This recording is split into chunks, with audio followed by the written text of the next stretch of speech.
오늘 은혜 받으실 하나님의 말씀은 우리 사도행전 6장 우리 1절에서 7절 말씀이 되겠습니다. 그때 제자가 더 많아졌는데 헬라파 유대인들이 자기의 과부들이 매일의 구제에서 빠짐으로 히브리파 사람을 원망하니 12사도가 모든 제자를 불러 이르되 우리가 하나님 말씀을 제쳐놓고 접대를 일삼는 것이 마땅하지 아니하니 형제들은 너희 가운데서 성령과 지혜가 충만하여 칭찬받는 사람 7을 택하라. 우리가 이 일을 그들에게 맡기고 우리는 오로지 기도하는 일과 말씀 사역에 힘쓰리라 하니 온 무리가 이 말을 기뻐하여 믿음과 성령이 충만한 사람 스데반과 빌립과 브로고로와 니가노르와 디몬과 바메나와 유대교에 입교했던 안디옥 사람 니골라를 택하여 사도들 앞에 세우니 사도들이 기도하고 그들에게 안수하니라. 하나님의 말씀이 점점 왕성하여 예루살렘에 있는 제자의 수가 더 심히 많아지고 허다한 제사장의 무리도 이 도에 복종하니라. 아멘. 오늘 저는 이 말씀에 의지해서 우리 일꾼과 사명이라는 제목으로 은혜를 나누도록 하겠습니다. 내일이면 추석이죠. 인원이 조금 지난주보다 적게 나온 것 같아요. 추석 음식을 많이 만드는지 참 모르겠습니다. 이 자리가 참 굉장히 중요한 자리라고 생각돼요. 부르짖어 기도할 수 있고 자신이 가지고 있는 모든 그 심령에 막혔던 것들, 문제들, 우리 모든 것들을 다 내어놓고 기도할 수 있는 자리라는 게 더 중요하게 느껴지지 않습니까? 모든 것을 다 기도할 수 있어요. 하나님은 들으십니다. 그리고 이 자리에 저와 여러분 앞에 우리 여러분에게 성령님이 함께 하신다는 이 사실을 믿으시기 바라겠습니다. 여러분, 오순절 성령운동이 여러분 120문도에게 임한 후에, 성령이 120문도에게 임한 그 이후에 초대 예루살렘 교회가요 아주 급속하게 성장했습니다. 우리 베드로가 한 번 설교에 우리 3,000명이 회개하고 돌아왔습니다.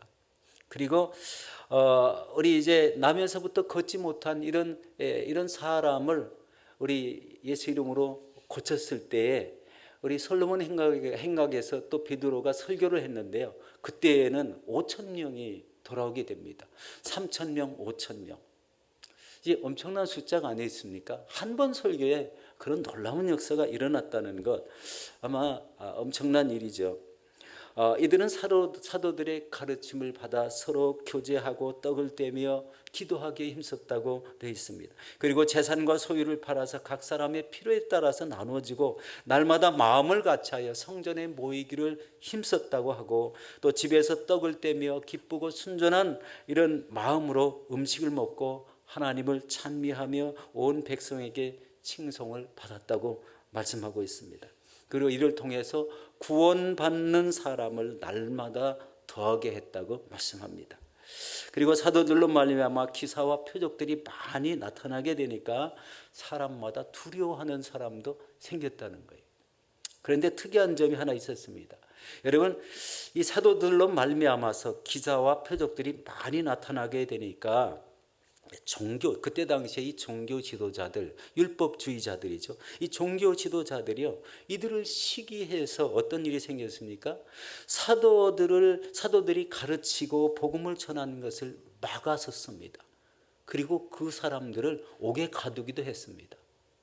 그리고 위협해서 우리 내보내기를 예수 이름으로 무엇이든지 전하지 못하도록 강요를 받았습니다. 그런데 그럼에도 불구하고 그런 것에 굴하지 않고 성령의 충만한 모습으로 어디에 가든지 예수 그리스도를 증거하는 이런 모습을 보였습니다.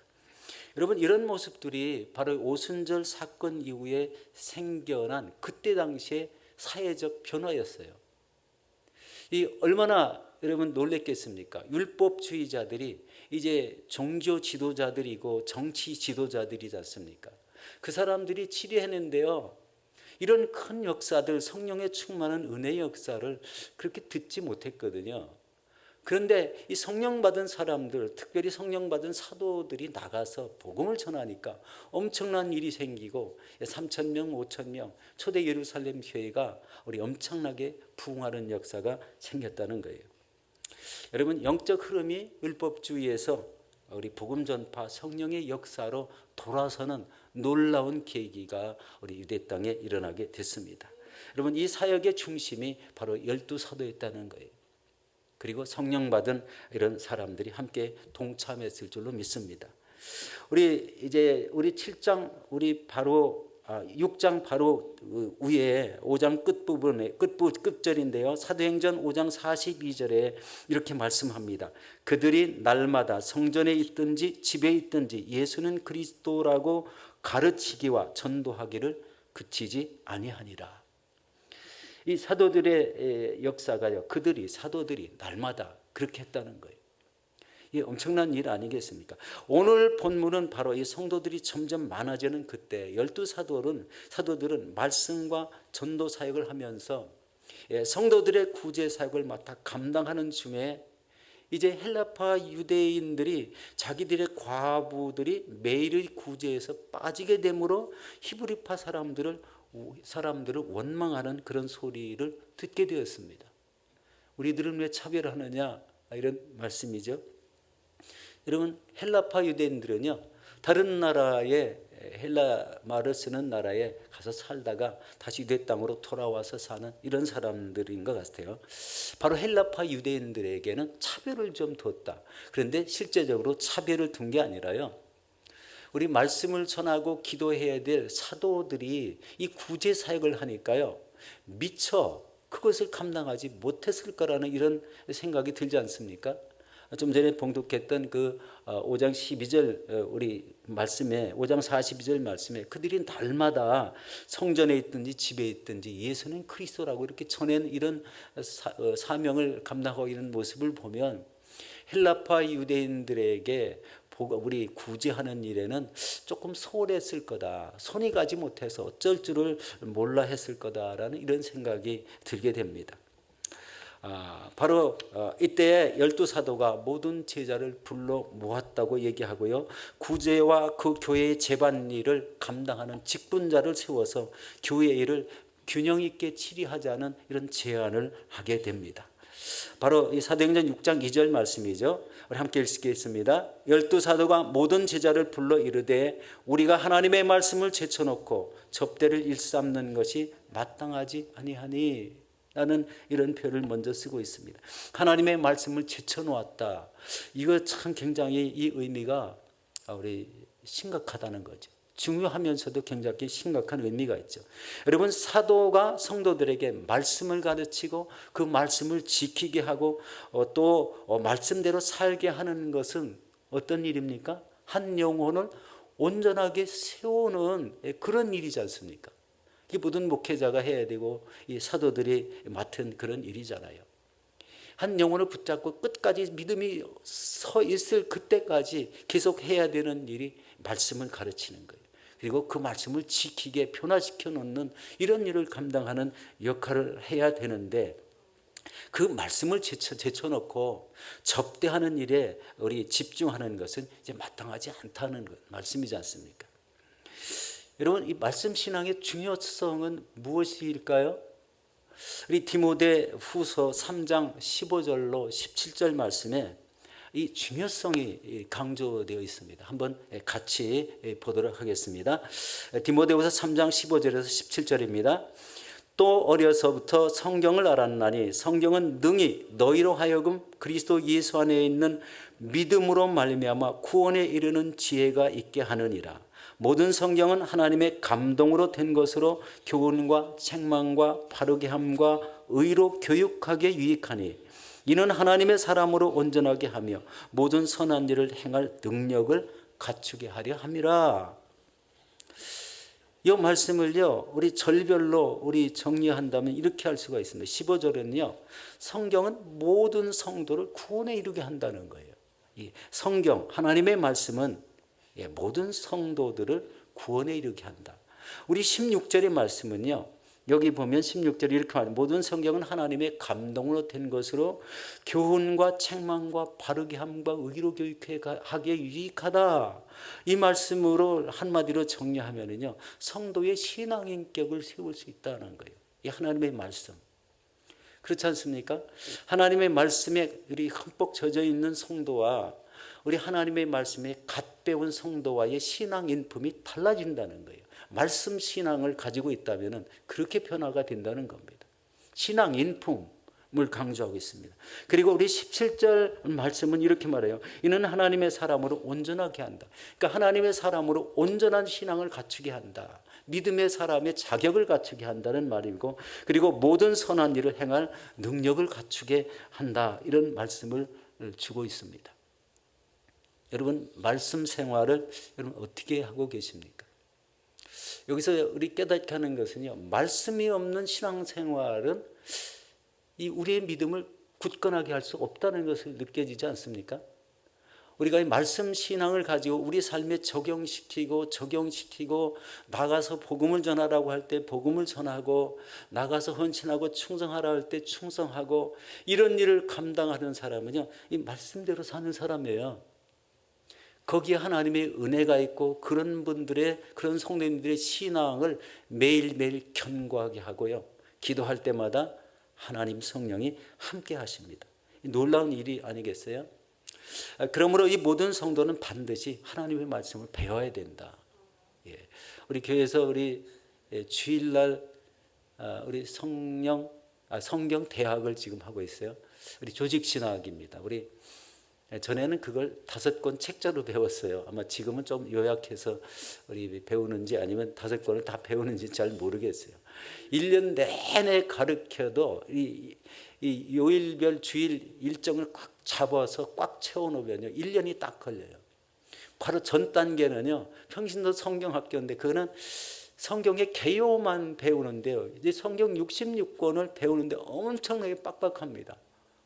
여의도 가서 보니까요, 이 책을 그냥 교재책을 가르치는 전도사님이요, 그냥 처음부터 끝까지 읽으시더라고요. 제가 어떻게 가르치나, 우리 여의도 우리 선교대에 가가지고 우리 일부러 교육시키는 장소 안에 들어가 봤어요. 많은 제시자들이 이렇게 꽉 차 있는데 우리 전도사님이 그걸 다 일일이 설명할 수가 없으니까 양이 많아서 그냥 줄줄줄줄 읽고 계셨어요. 그러면서 중요한 부분은 설명을 했습니다. 그 다음에 이제 우리 교회에서 했던 게 우리 성경대학원 과정이 있어요. 우리 여의도에 국신원이 있습니다. 국제신학연구원이 있는데 제가 문의를 해봤어요. 혹시 여의도에서 우리 성경대학원 교재를 뭘로 쓰십니까? 그랬더니 성경 일부를 한 1년에 3권 내지 4권을 발췌해서 가르치는 사람 임의로 발췌해서 그거를 1년 동안 가르친다는 거예요. 그러면 혹시 참고로 그 발췌된 내용을 한번 보내줄 수 있느냐고 했더니 어떤 목사님이 보내줬어요.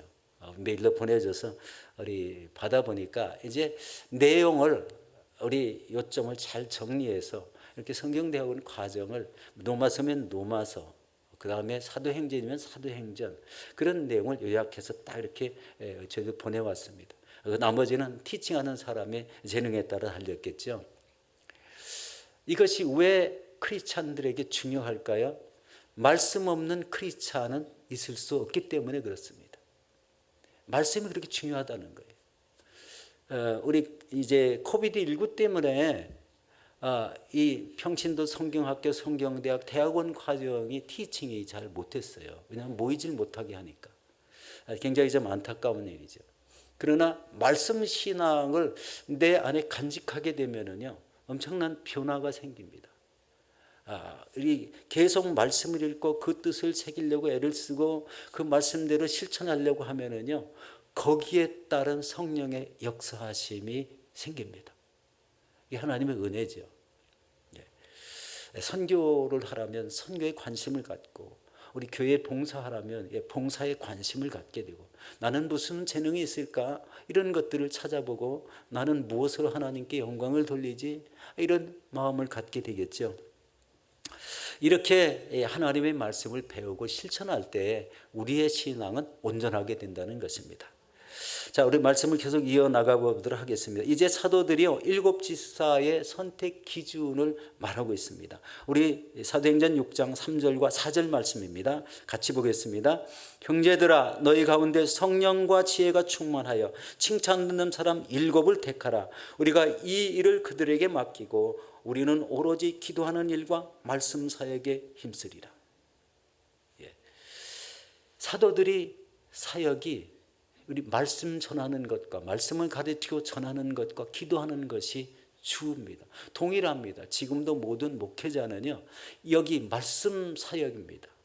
말씀을 가르치고 선포하고 전하는 것, 그 다음에 기도하는 것.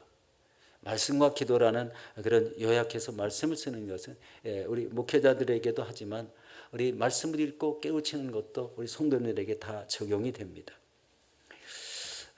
여기 보면은요, 우리 이제 일곱 집사 우리 선택 기준이 성령과 지혜가 충만하여 칭찬받는 사람, 이렇게 말씀이 나왔죠.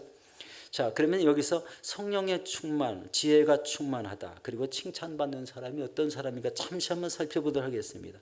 여러분, 성령에 충만한 사람은요, 봉사일을 할 때 어떤 일이 생길까요? 열정이 생깁니다. 내가 갖는 열정이 아니라 성령님이 주시는 열정이 붙을 때는요, 그 봉사가 기쁘고 재미있습니다. 그런 사람은 행동은요, 절대 느리지 않습니다. 이리 왔다 저리 갔다, 자기의 맡은 일을 감당하기 위해서 초점을 딱 거기에 두고 막 부지런히 움직이는 거예요. 교회 와서 해야 될 일이 있으니까.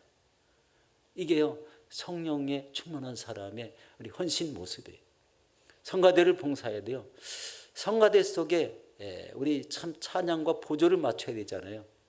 우리 소프라노, 엘토, 뭐 테너, 베이스 이렇게 해가지고 이거를 맞춰야 되는데 어떤 때는 삑삑 소리 날 때도 있겠죠. 그런데 이런 때요, 다듬어지는 역사가요, 성령 충만한 이런 사람들은요, 서로 다듬어져 가지고 화음이 잘 맞추게 되는 그런 은혜의 역사도 있게 될 줄로 믿습니다. 여러분, 성령 받은 사도들이 말씀을 가르치고 나가서 전도했다. 여러분, 사도 바울을 보면은요, 순교하기까지 열정적으로 이 선교지를 다니면서 우리 복음도 전하고 교회도 세웠지만, 에베소 교회 같은 경우는 두란노 소원에서요 26개월 동안 말씀을 가르치는 이런 모습을 보였어요. 그를 통해서 주변에 라우디게아, 헤이지볼라, 이런 좀 기억이 잘 안 나는데, 그런 지역에 우리 복음이 전해지고 교회가 세워졌다는 것을 볼 수가 있습니다. 말씀을 배운 사람들이 나가서 개교회에 나가서 교회를 세웠다, 그런 모습들이죠.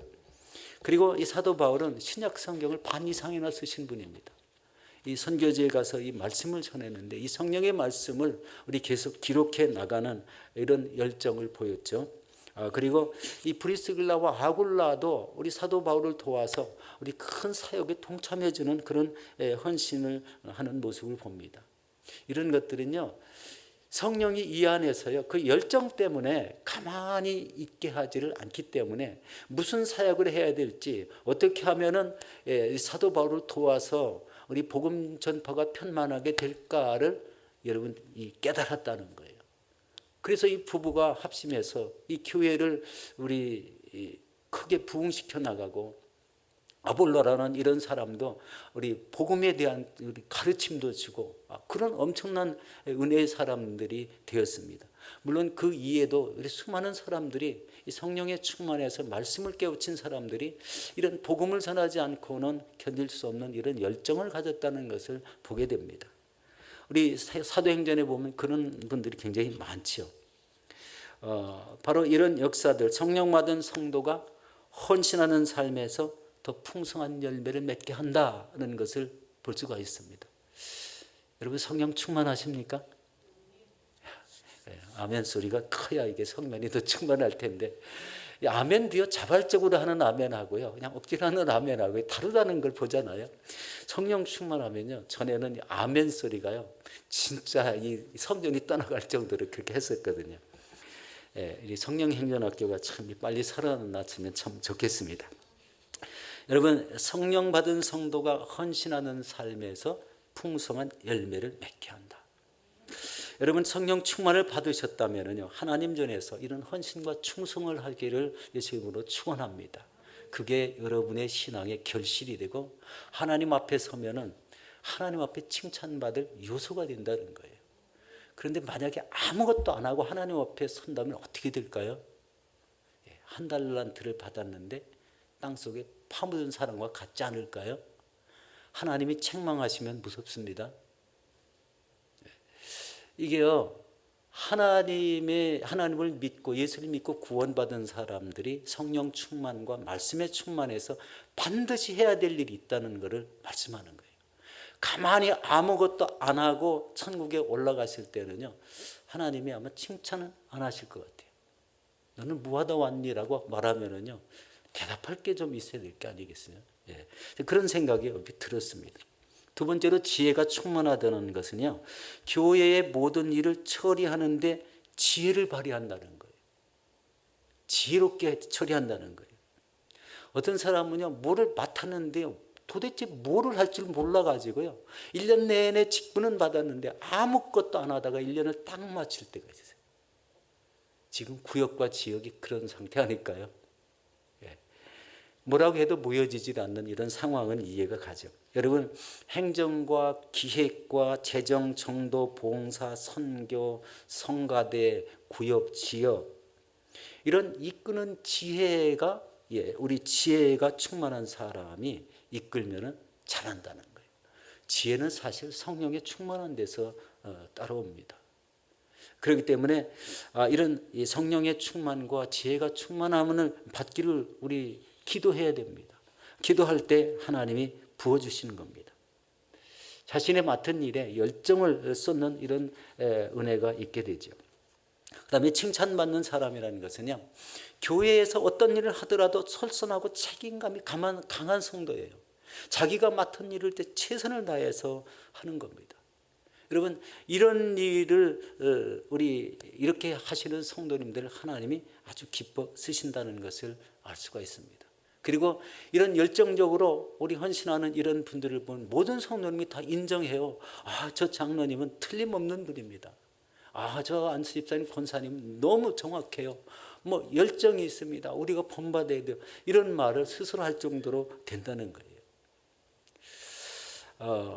여러분, 그런데 이 3절 끝에 이제 7 집사를 택하라 이렇게 말씀합니다. 그런데 이 7 집사라는 개념이 딱 한정돼서 말씀한 개념은 아니라는 것을 느끼게 돼요. 당시 사도들이 판단했을 때 우리 7명의 안수 집사님만 계시면 우리 지금 뭐 때문에 문제가 생겼죠? 구제 사역, 이 구제 물품을 나눠주는데 헬라파 과부들은 다 빼놓고 했다고 불평했기 때문에 그 사역을 감당하게 된, 또 교회 행정과 재정 같은 거를 우리 맡아서 할 때 7분의 안수 집사님만 계시면은 다 해결될 것을 확신했기 때문에 7명이라고 이렇게 택한 것 같아요. 사실 더 필요하면 더 많이 이렇게 뽑았겠죠. 우리 추천된 사람 7명의 이름이 나오죠. 우리 사도행전 6장 5절과 6절을 같이 보도록 하겠습니다. 온 무리가 이 말을 기뻐하여 믿음과 성령이 충만한 사람 스데반과 또 빌립과 브로고로와 니가노르와 디몬과 바메나와 유대교에 입구했던 안디옥 사람 니골라를 택하여 사도들 앞에 세우니 사도들이 기도하고 그들에게 안수하니라. 너무 쉽게 했죠. 추천을 받았어요. 여기서 보면은요, 뭐 선고하고 그런 게 아니라는 거예요. 성도들이 추천해서 이 사람이 바로 그런 사람이다라고 추천했을 때 7명이 나왔는데, 이 사도들이 7명에게 안수를 해서 안수 집사님으로 세웠다는 겁니다. 여기서 중요하게 여겨야 할 것은요, 하나님은 모든 사람을 헌신하는 사역자로 세우시기를 원하신다는 거예요. 하나님의 사람은요, 믿음으로 구원을 받습니다. 그러나 그 이후부터는 해야 될 일이 자신의 잘하는 그런 은사를 가지고 하나님을 섬기는 거예요. 그것이 하나님 앞에 기쁨이 되고 그것을 통해서 충성을 하게 될 때 하나님이 기뻐 받으시는 일이 되는 겁니다. 여러분, 섬김이란 단어를 보면은요, 이 디아코니아라는 이 원어가 있습니다. 이 원어의 의미는요, 섬김, 직무, 봉사라는 뜻입니다. 그런데요, 말씀과 기도를 하는 사역자나 구제 사역과 우리 전도 사역과 각종 교일에 헌신하는 모든 사람에게 동일하게 섬김이라는 단어가 적용된다는 거예요. 이 말의 의미는 뭡니까? 하늘에 가면 상급이 똑같다는 거예요. 이해가 가십니까? 예. 그 대신에 열심히 자기 몸을 바쳐 헌신했는가 충성했는가 그 강도에 따라서 뭐가 좀 달라지기는 할 것 같아요. 그러나 실질적인 이 섬김이라는 그 자체의 그 모습은 동일하다. 말씀과 기도를 맡은 사람이나 이렇게 교회에 헌신하고 충성하는 사람이나 선교제 나간 사람이나 다 동일하다. 이런 개념입니다. 이렇게 7 안수 집사를 세웠는데 곧 이어서 이 교회에 엄청난 큰 부흥의 역사가 생겼다고 기록하고 있습니다. 우리 7절 말씀 함께 보겠습니다. 하나님의 말씀이 점점 왕성하여 예루살렘에 있는 제자의 수가 심히 많아지고 허다한 제사장의 무리도 이 도에 복종하니라.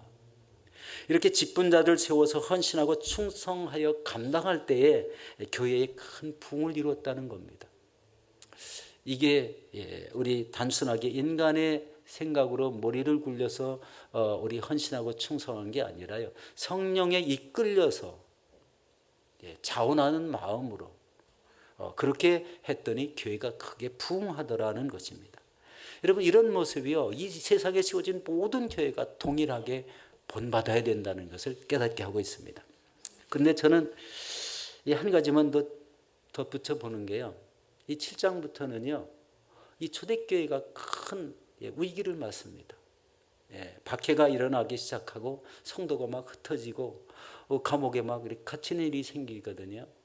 그런데 이 사도들과 이 안수집사로 직분받은 사람들은 과연 그런 교회가 어려울 때 무엇을 했는가 한번 체크 좀 해봤어요. 이 사람들은 그냥 도망다니게 바빴는가 아니면 그런 가운데 무엇을 했는가 이게 굉장히 중요하지 않습니까? 그렇게 귀한 직분을 받았는데 여러분 스데반은요 우리 이 공회에 들어가서 설교를 합니다. 설교를 하는데 무슨 설교를 하냐면요 이스라엘 나라가 세워진 역사에 대해서 이 공회원 거기에는요 쟁쟁한 사람들이잖아요. 종교 지도자들이 있고 그 지도자가 나라를 치리하는 그런 사람들 앞에서 이스라엘 나라가 어떻게 세워졌고 예수 그리스도를 전하게 됩니다. 그때 어떤 일이 생겼어요? 사람들이 끌고 나가서 스데반을 돌로 쳐 죽입니다. 순교했어요. 그런데 그것으로 끝나지 않았어요. 그 순교가 시발점이 되어서 나타난 일이요. 이 사울이라는 이런 청년이요. 주동이 되어서 이 초대교회를 막 핍박하기 시작하는데 핍박은 믿는 자들을 잡아다가 감옥에 가두는 거였어요. 그런데요, 이때에 흩어진 사람들이 어떤 일을 했을까? 빌립 집사는요, 사마리아에 가서 교회를 세웁니다. 엄청난 일 아니에요? 지금 안수받은 빌립 집사예요. 이분이 헬라파, 이 7 안수 집사는 공교롭게도 다 헬라파 유대인이었어요. 외부에 나가서 이 헬라 말을 자유롭게 쓰니까요, 이렇게도 쉬웠을지도 모릅니다.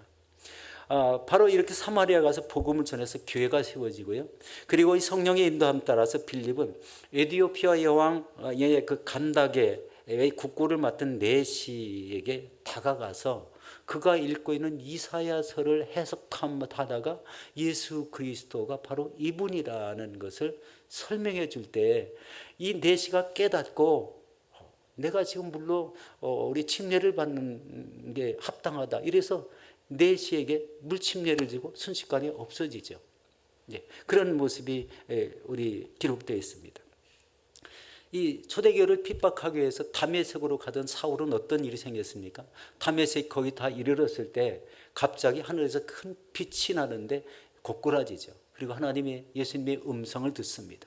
내가 왜 나를 핍박하느냐? 이렇게 해서 이 다메섹에 들어가서 이 아나니아라는 사람한테 안수를 받고 깨닫기 시작합니다.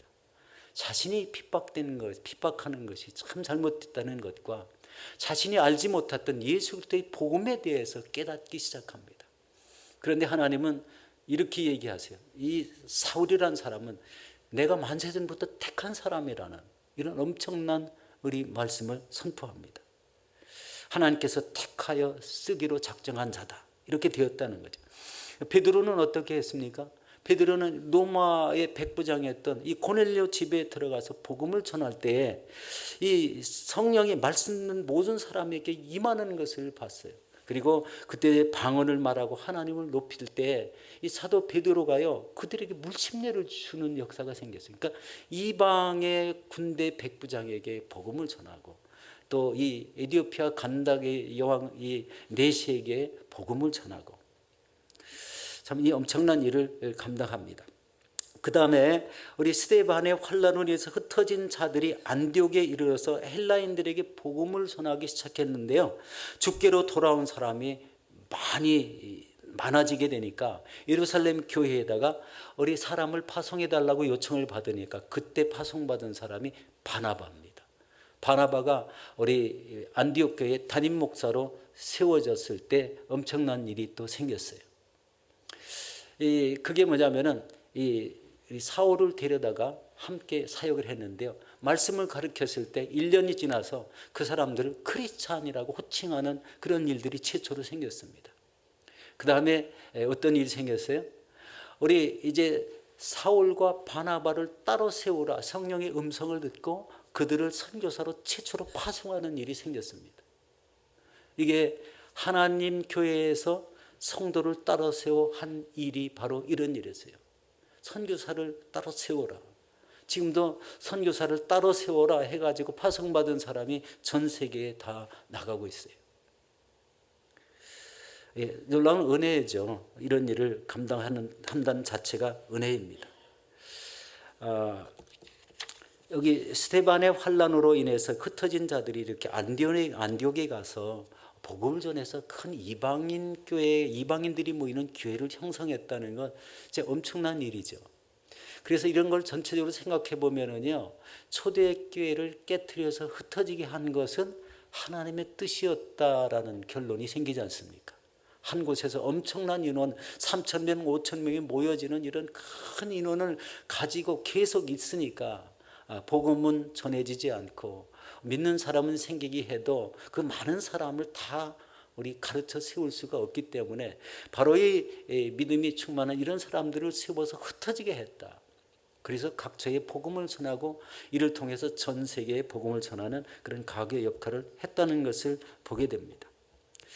이 안디옥 교회에서 바로 이렇게 주를 섬겨 금식할 때는 바나바와 사울을 따로 생긴 역사는요, 그것을 통해서 선교가 시작되고 선교사를 이렇게 파송해야 된다는 하나의 기준점이 되는 엄청난 일을 했죠. 예.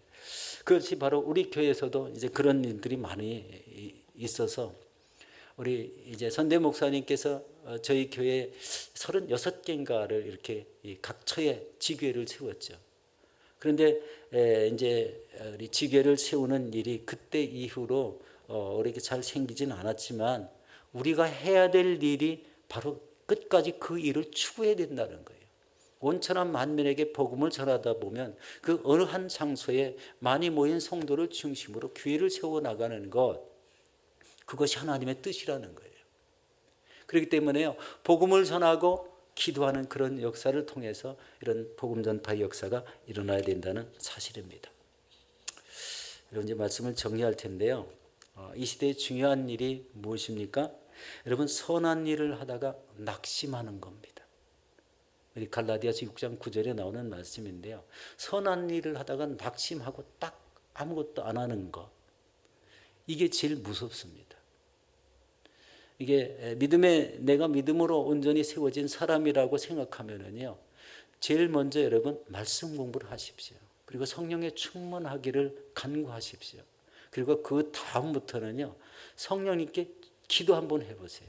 그러면 여러분들을 인도하시는 이 하나님의 틀림없는 지시가 있게 될 겁니다.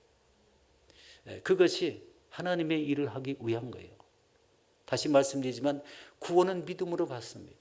그러나 그 이후에는요, 하나님의 일을 감당하는 사람이 되어야 된다는 거예요. 우리 사랑하는 성도 여러분, 우리 모두는 하나님의 말씀과 봉사의 일을 맡은 이런 청직이라는 사실을 기억하시기 바랍니다. 말씀 신앙으로 자신을 굳건히 세우고 성령과 지혜가 충만하고 또 칭찬 듣는 이런 성도로서 최선을 다해서 하나님이 주신 이 직분을 충성되이 감당하시는 저와 여러분들이 되시기를 예수 이름으로 축원합니다.